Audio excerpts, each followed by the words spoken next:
So question number 11 में दे रखा है how many terms of the AP this one must be taken so that their sum is 300 explain the double answer. Basically हमारे पास यहाँ पर एक एपी दे रखी है जिसके टर्म्स हैं 20, then 19 whole 1/3 and then 18 whole 2/3 and so on. अब उसने कहा है कि हमारे पास यहाँ पर इस एपी की कितनी टर्म्स ऐसी होंगी जिनका जो अगर हम सम निकालने जाएं तो वो कितना आता है 300।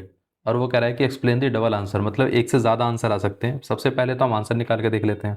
अब देखिए इस एपी के अगर हम अंदर ध्यान से देखें तो ये कितना आता है, ए की वैल्यू कितनी है 20 है। और अगर हम देखें तो यहाँ पर डी कितना आता है, डी अगर हम कैलकुलेट करें तो 19 होल 1/3 माइनस 20 कितना आना चाहिए, माइनस का 2/3 आना चाहिए। ये पार्ट क्लियर है। तो मतलब डी की वैल्यू कितनी है, माइनस का 2/3 और साथ में हमारे पास यहाँ पर ए कितना दे रखा है 20। तो अगर हम कैलकुलेट करें तो एस एन की वैल्यू कितनी होगी, एस एन आता है हमारे पास n/2 into 2 times of A plus n-1 into D which is 300 is equal to n/2 into 2 times of A की वैल्यू कितनी है, ए है 20 प्लस n-1 इंटू डी कितना है, डी है हमारे पास माइनस का 2/3। इतना क्लियर है।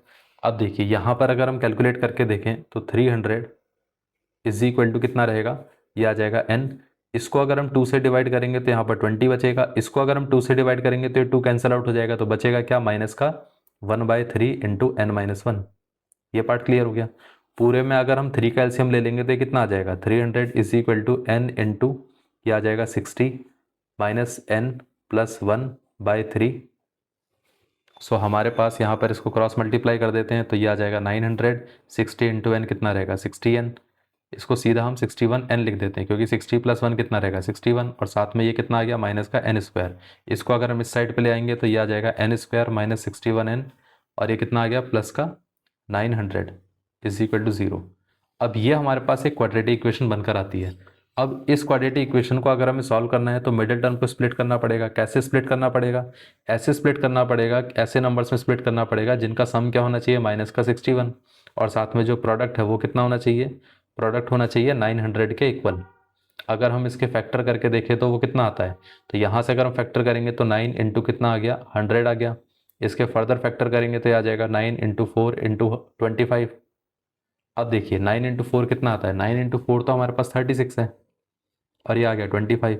अगर हम इन दोनों को ऐड करेंगे तो 61 आता है, बट हमें माइनस का 61 चाहिए। तो हम एक काम करते हैं, इसको माइनस का 36 ले लेते हैं और इसको माइनस का 25 ले लेते हैं।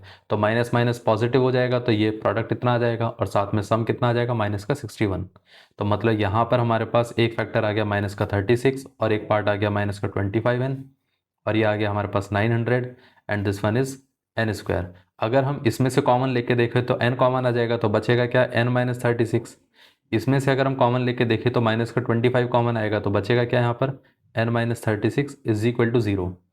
अब n-36 दोनों में से कॉमन आ सकता है तो बचेगा क्या यहाँ पर, यहाँ से बचेगा n और इधर से बचेगा 25 इज इक्वल टू 0। अब ये वाला पार्ट अगर 0 के साथ इक्वेट हुआ तो n की वैल्यू आ जाती है 36। अगर ये वाला पार्ट 0 के साथ इक्वेट हुआ तो n की वैल्यू कितनी आती है 25। ये पार्ट क्लियर है, ये आ गया और ये आ गया, ये पार्ट क्लियर है। अब देखिए अब यहाँ पर कहा गया है कि A1 A2 A3 up to कितना होना चाहिए, A25 then 26 A26 and so on up to A36। वो ये कह रहा है कि पहले 25 टर्म्स का भी अगर हम सम करें तो भी कितना आता है, तो वो सम भी आता है 300 के इक्वल।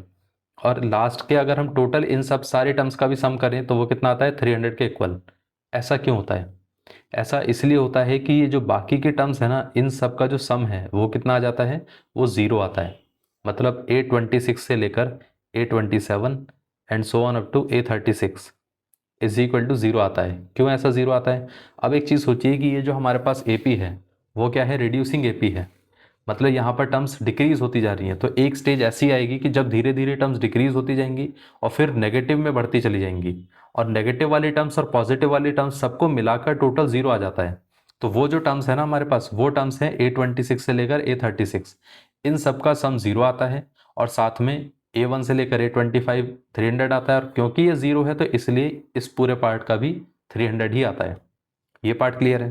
तो इसके पीछे का लॉजिक ये है कि लास्ट की जितनी जितनी भी टर्म्स है, मतलब लास्ट 11 टर्म्स का जो सम है, सम ऑफ लास्ट 11 टर्म्स, इनका सम कितना आता है, वो भी 0 आता है। इसीलिए यहाँ पर 2 आंसर आ रहे हैं। ये पार्ट क्लियर हो गया। इस तरीके से इसका आंसर आएगा।